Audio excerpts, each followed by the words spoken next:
One, two, boom. You're watching your boy, Akil, and you're watching Soccer Explosion TV. Soon come back. Boom bang. Welcome to Soccer Explosion. You're listening to your boy, Akil. And yo, we're just gonna break down a few things for you in this video. Watch this. First, let us talk about the qualifying round. The qualifying round for the Reggae Boys was much easy to work with. And what? We scuff it. We play around and we find out what happened. Now, leading up to all of this, God was so good. We were placed in an easy group. Now, when I say easy, I mean easy on paper. The game is much harder than how we look at it as paper. But the reason why I say that, Jamaica, we look at things and say that they are kings of the Caribbean. Everybody said that Jamaica is the king of the Caribbean. But watch this. While we were sporting that title, that we are kings of Caribbean, all the other teams in the Caribbean, they were strengthening themselves. They were recruiting players. Everybody took this World Cup very serious. And they said that, listen, if Mexico is not there, United States is not there, Canada is not there, then all of us, we had an equal chance. And it is how bad we wanted it. So these countries went on, and they what? They look for the best coaches they could get. They look for the best players that they could have gotten during the period of that time. And they try to make their team as strong as possible to compete. We had an all-Caribbean group.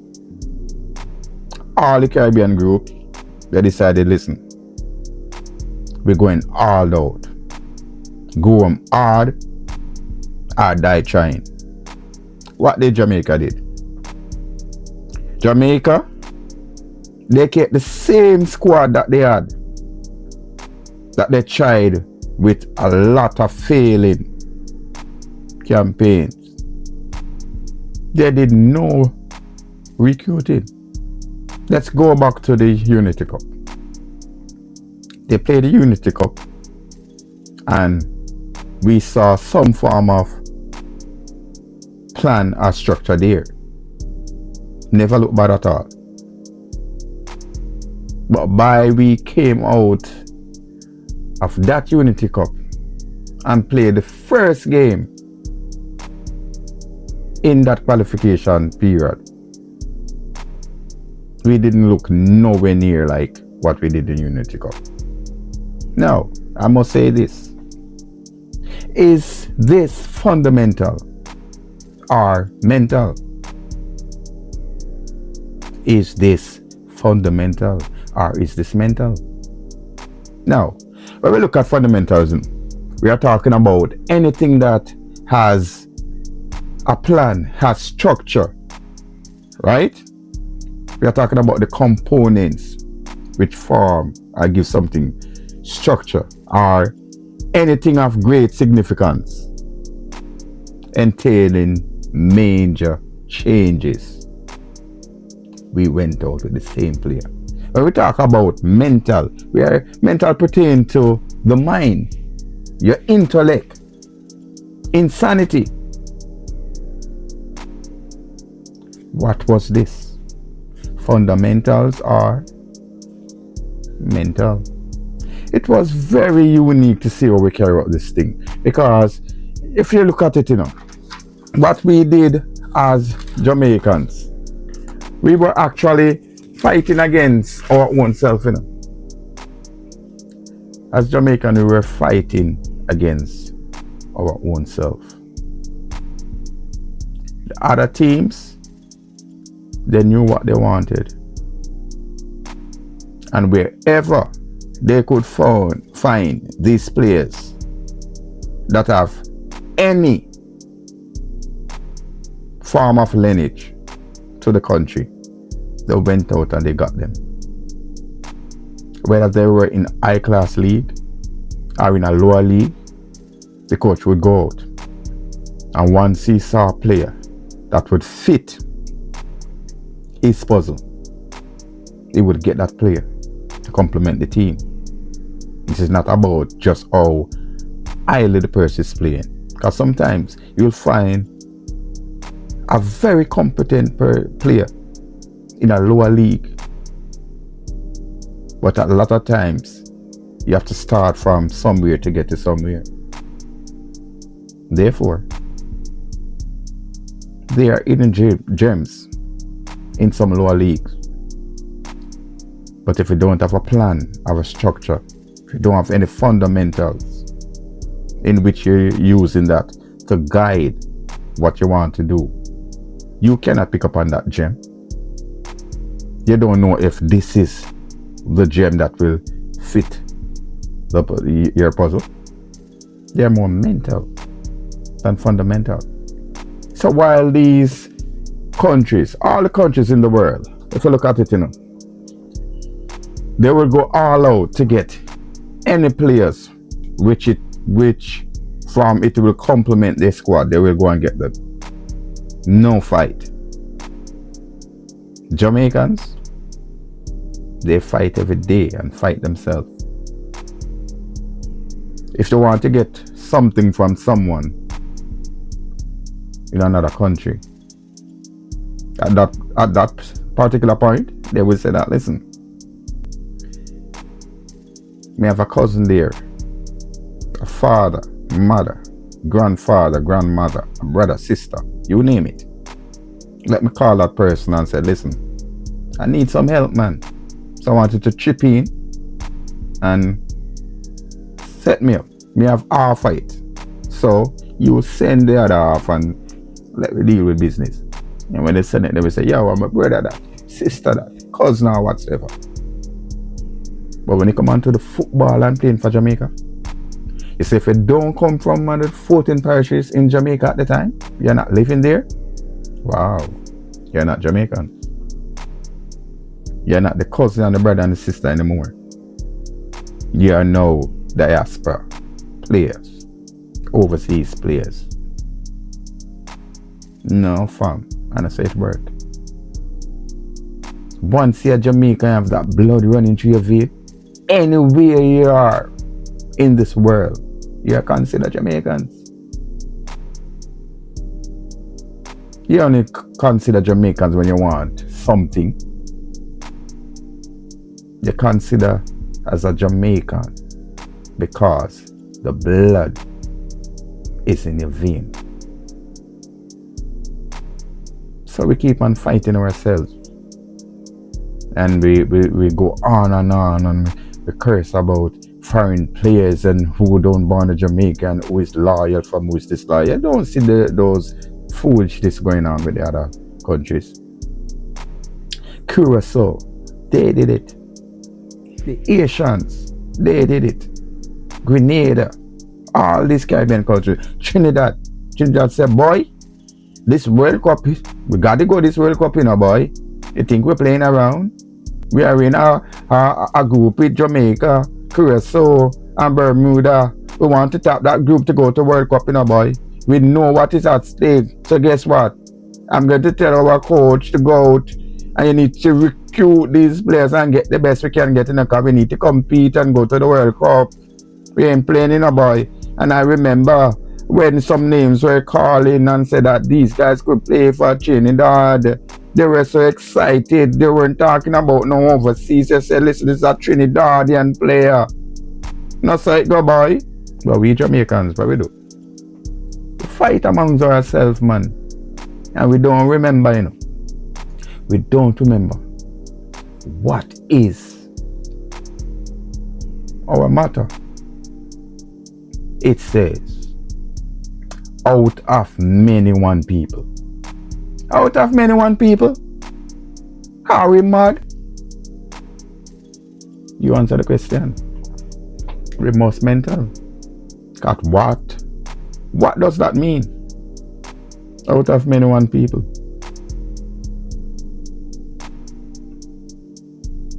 It's only a set of people. Where they live, how they look, how they carry themselves, or they talk. That is all that make them Jamaican.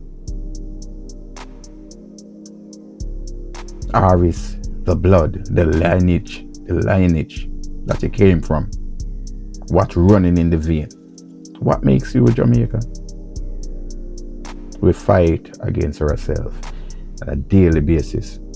So while other teams were strengthening, getting them squad together to compete, we defeated the purpose of creating division among each other.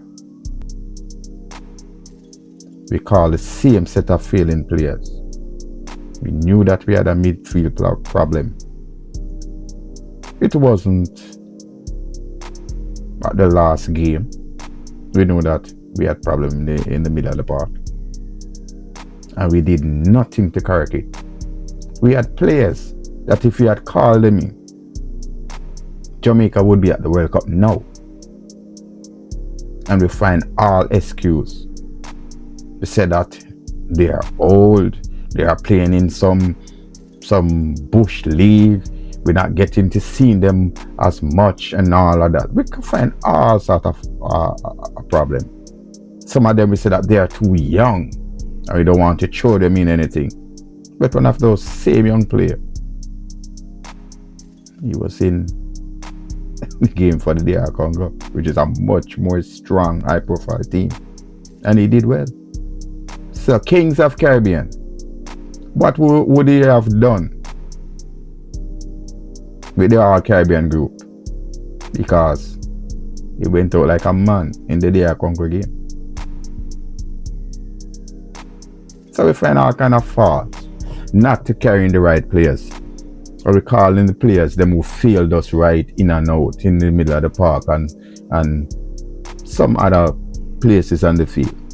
We just keep recycling those players. And we said, listen, we have to qualify because we're the King of Caribbean. And just come in, man. Just have some good time. A party. We have hard work playing for our clubs, and that is serious business. International game for us, a joke thing this, man. Just come play around, and when you're done, you go party and something and go on back to serious business. Like, seriously? If you look on the whole thing, you know, remember, you know, World Cup is the biggest premier show on earth when it comes on to football. We see a bulk of the Jamaican players in 1998. As soon as the World Cup finished, they got contracts overseas. Ricardo Gardner, Walter Board, A.M. Pepe Goodison, Whitmore, you name it. They got contracts, made something of themselves. The world is watching you when you come on to the World Cup. Where is that passion? Where is that spirit? Where is that fight? That listen, we need to get to the World Cup. Because if we get to the World Cup and get those millions, trust me, it's a boost for Jamaica, both grassroots and both for the players who already have global recognition. Remember that song? We're rising higher, higher, there's magic everywhere. Real talk. Nah, play, man. The players, when you listen to those songs, the words what these entertainers were singing, they were feeling it. World Cup at any cost. And we let that slip through on. We play with it. We play with fire. We got burned. Jamaicans, you know, you see the JFF, let me tell you something. They are not proactive. They are reactive. They saw where this coach was taking the team. Jamaica, the Reggae Boys never got knocked out in the first round of any Gold Cup for a very long time. The writings were on the wall. We got kicked out. And the JFF did not have any proactive bone in the body to say, listen, damage control. We need to fix this. What did JFF do instead? Allow the shenanigans and the foolishness to take place. And when we cornered ourselves and dig a hole and drop down in the hole, that is when they start to react. So they don't proactive. They just set up things before and see things going down a certain path and fix it. They wait till it happens, then they react. What they do? Roll out the fire truck, roll out the ambulance, the helicopters, the warplane, the ropes and the ladders drop down in the hole and ready for pull out themselves and say, listen, that is just a little setback, man. We're going to pull yourself out of the hole. And we're going to show them why we say we lick about with Talawa. We're going to show them that we are the best. So we play around with the Safa group, but we're going to show them how we beat up Big Tree and look like we are the greatest thing in the universe. That's the mindset.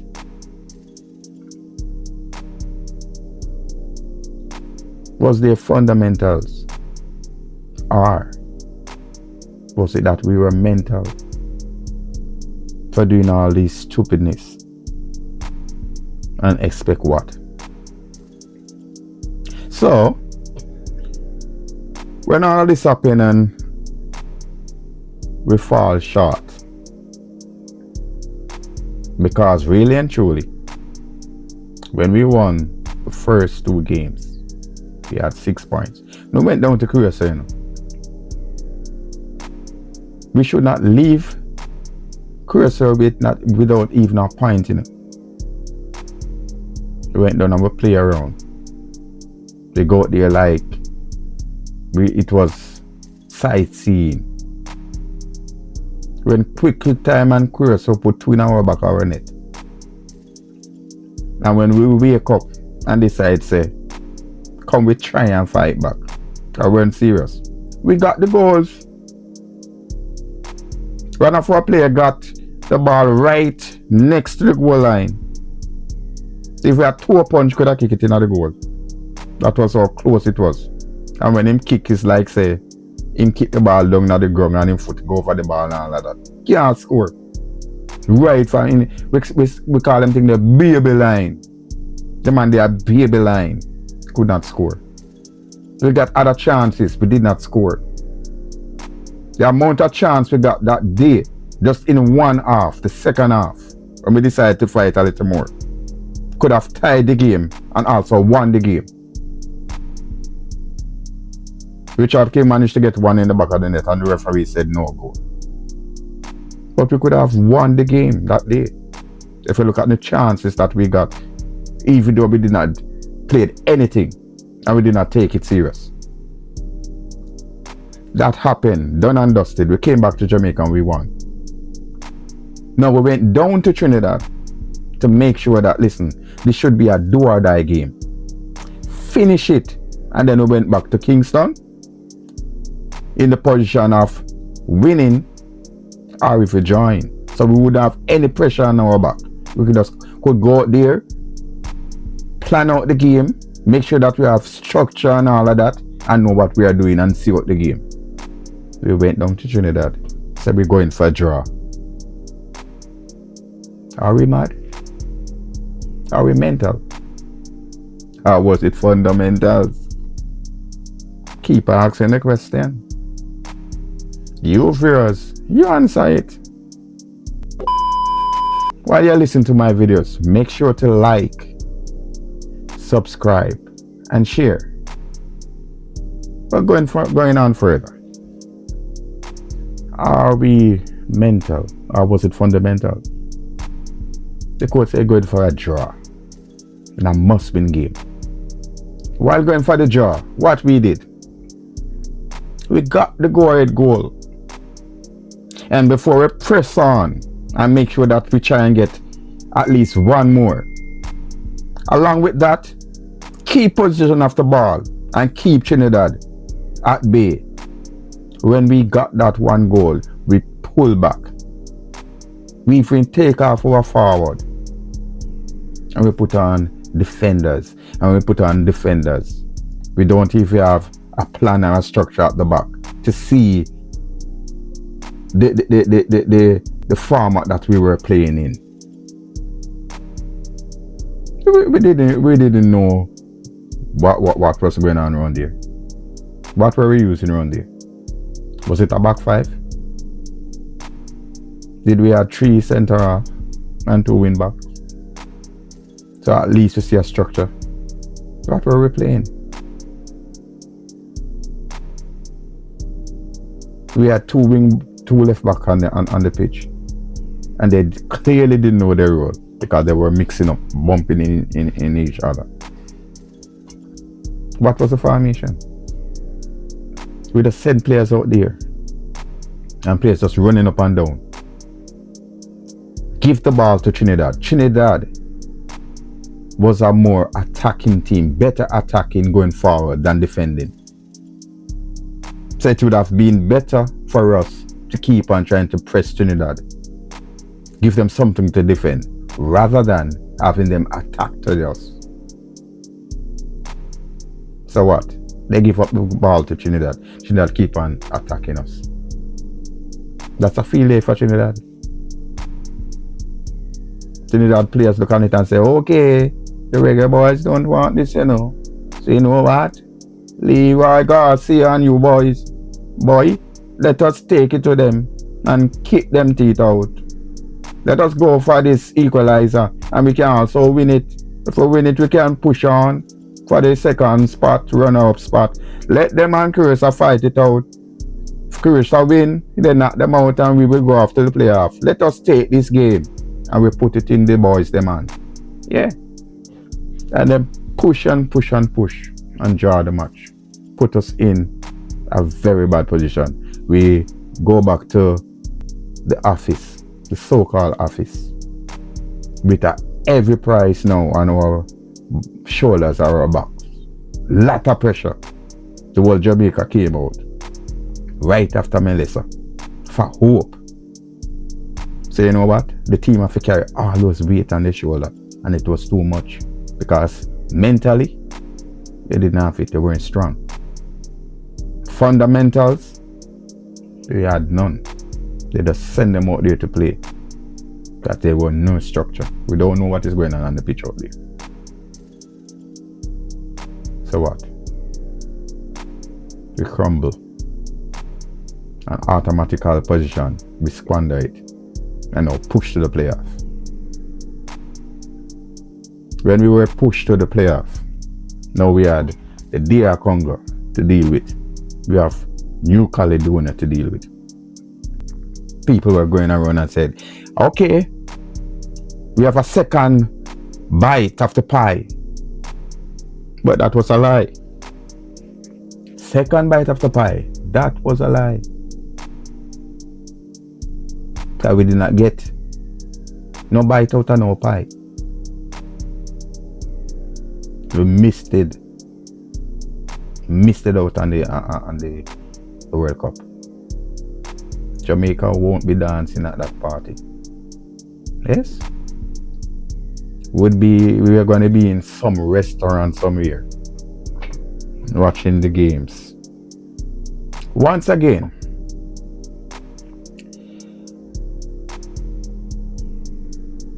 the DR Congo thought that this would be a walk in the park. We played New Caledonia. We won that game 1-0. We won it, but it wasn't convincing. The DR Congo look on that and say, listen, before even that, they said that they're already in the World Cup. When they saw that game, the fans and all of them, the scores that's coming out, 4, 5, 6, 7, 8. So they go in the game already, overconfident. They scored 2 offside goals, yes, but it wasn't nothing hard that when they review it, they could see that it was clear offside. We got corners upon corners. We were pressuring them at one time in the first half. One of the corner that we got and Mr. tried to clear it. He cleared it and clearly headed the ball on his hand. The referee, no penalty. The longer the game went on without DR Congo scoring,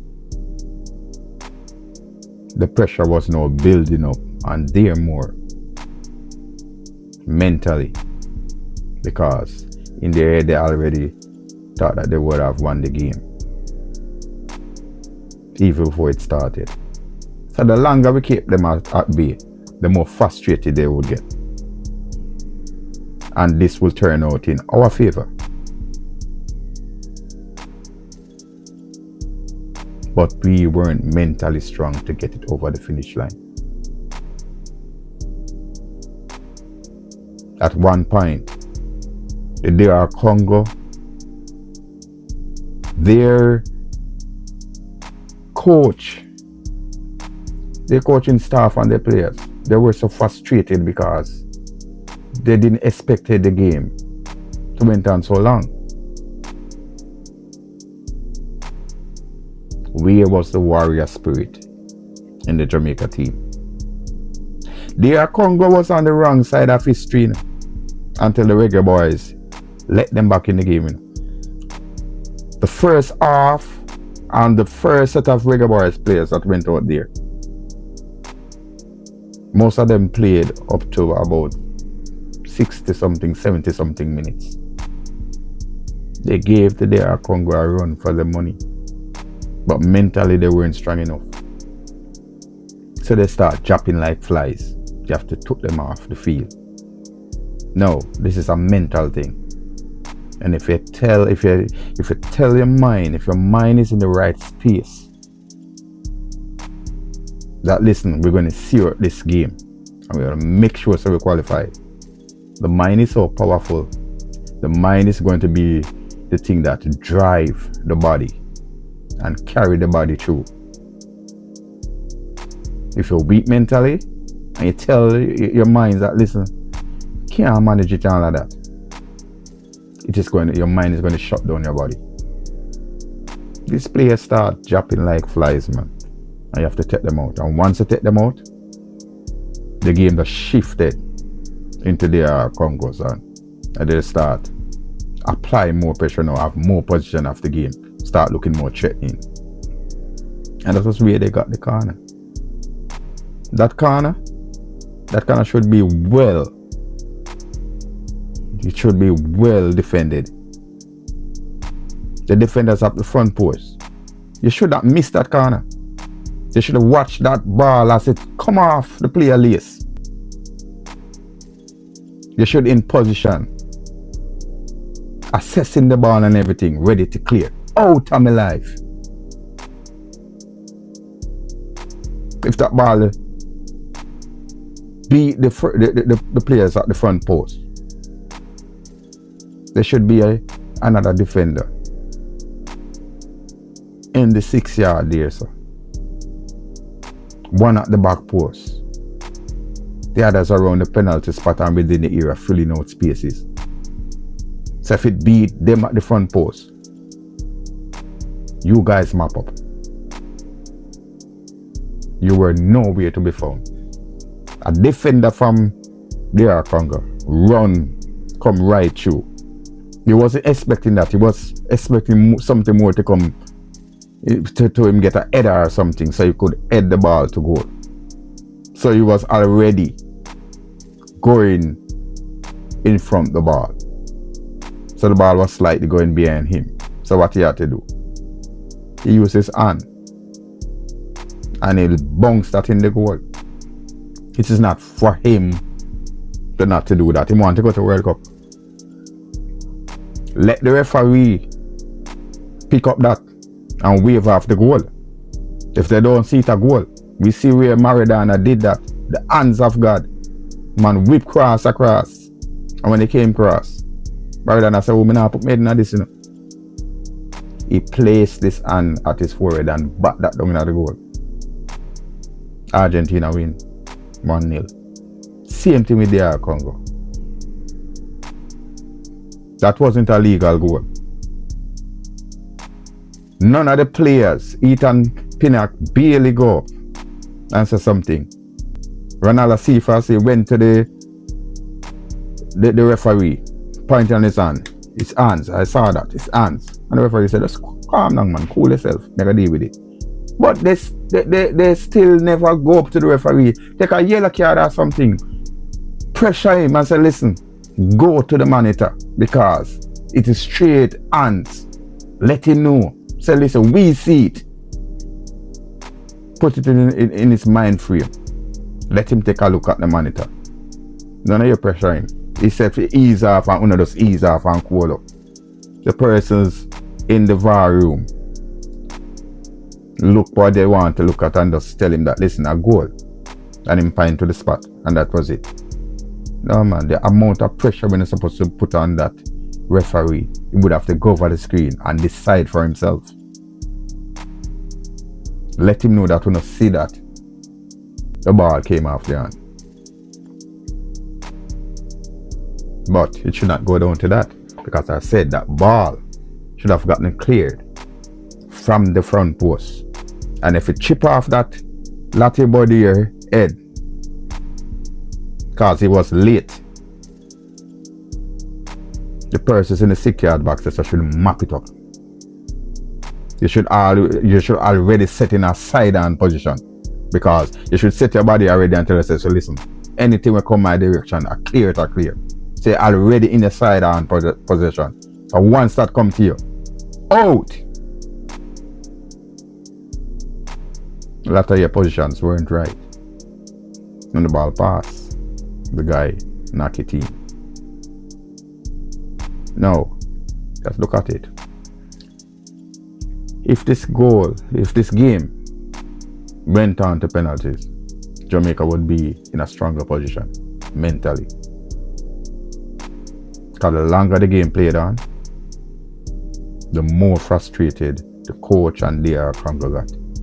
The coach was there, rubbing his head. The water bottle, at times he wanted to throw it on the ground and then him change his mind and take it up back. Him sip a little. He was just up and down. He stopped coach because he was fretting in his boots. A lot of the key players on DR Congo, they got called up because I didn't expect it would go on this long. They got frustrated. So just imagine if it went on to the penalty and you have to stand up in front of that ball to kick it. Adrian Blakey was having a stellar game. He was keeping well. He was very active. He was in the game more than the DR Congo keeper. He barely had things to do. Blakey had a lot of important saves and he was more in the game. So what? Blakey was going in the penalty shootout with an advantage because he was more alert, more in the game already. So psychologically, Jamaica would be going in the penalty shootout stronger. But the question asks, was this mental? Or was it fundamentals? We did not have any game plan, any fundamentals after we made those changes because the players decided to drop down like flies. We put on some players, no real impact. You don't see anything what we really look like when we are defending. You don't know what we're doing when we're going forward. So we could not keep that game. I held them at bay and said, let's take it to the penalty. And I confident, I know that we had won that penalty shootout based on how I saw the dynamics. with the games in terms of the keepers and all of that, we would be the better team going in the penalty shootout. At the stage of the game, what was it? Did we have fundamentals? Or was it mental? That's the question for you. Now, where do we go from here? Where do we go from here? Well, catch you in the next episode. And in the next episode, we will have a lot to talk about. It will be a lot more bigger and better. So what? Like, share, subscribe, and I will see you in the next episode. What good? Peace. I'm out. And remember, you're watching the Soccer Explosion. And you're listening to your boy, Akil. Catch you on the next one.